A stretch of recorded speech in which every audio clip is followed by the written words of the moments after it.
राजस्थान के दिल में बसा है भानगढ़ का किला, जहां आज भी इन प्राचीन दीवारों से प्रेम, जुनून और उस श्राप की कहानियां सुनाई देती हैं जिसने पूरे राज्य को तबाह कर दिया। एक समय था जब वहां रानी रत्नावती रहती थीं, जिनकी सुंदरता की तुलना देवी लक्ष्मी से की जाती थी।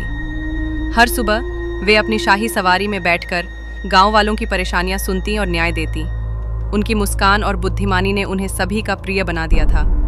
लेकिन दूर अंधेरे में छिपा रहता था सिंगिया, एक काला जादूगर। उसका कंकाल सा चेहरा, अंगारे जैसे चमकते पीले आंखें और हड्डियों से सजे उलझे बाल उसकी मौजूदगी ही डर पैदा कर देती थी। वह दिन रात अकेला बैठा मनहूस मंत्रों का जाप करता रहता था। एक दिन बाजार में उसकी नज़र रानी रत्नावती पर पड़ी।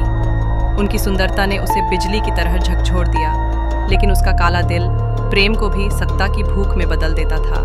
उसने बुदबुदाया, अगर वो मेरी नहीं हो सकती तो किसी की नहीं होगी। चांदनी रातों में वह कई दिनों तक जड़ी बूटियां और राख मिलाकर एक ऐसा इत्र तैयार करने लगा जिसकी एक बूंद से ही रानी उसकी हो जाती।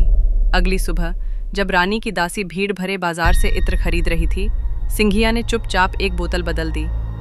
उसकी आंखों में जीत की चमक थी।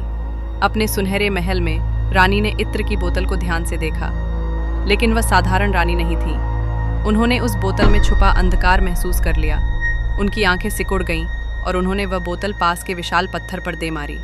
अचानक वह पत्थर कांप उठा, डरावनी चमक से जल उठा और अलौकिक शक्ति से लुढ़कता हुआ नीचे बाजार की ओर जाने लगा। नीचे खड़ा सिंघिया, जो अपनी जीत पर मुस्कुरा रहा था, कुछ समझ पाता इससे पहले ही वह पत्थर उसे कुचल चुका था। उसकी टूटी हड्डियों और खून से सने होठों से निकला आखिरी श्राप था, ये धरती कभी शांति नहीं देखेगी, यहाँ मृत्यु ही आएगी। इन खंडहरों में आत्माएं हमेशा भटकती रहेंगी, हमेशा के लिए। 1 साल बाद उसका श्राप सच हो गया। किले पर भयानक युद्ध हुआ, रानी रत्नावती मारी गई, भानगढ़ का वैभव हमेशा के लिए खत्म हो गया। किसी ने फिर वहां घर नहीं बसाया। लोग कहते हैं रानी की आत्मा आज भी वहां भटकती है और सिंघिया की काली परछाई जीवित लोगों की राह देखती रहती है। आज भी भारतीय पुरातत्व सर्वेक्षण का बोर्ड चेतावनी देता है, सूर्यास्त के बाद प्रवेश करना सख्त मना है।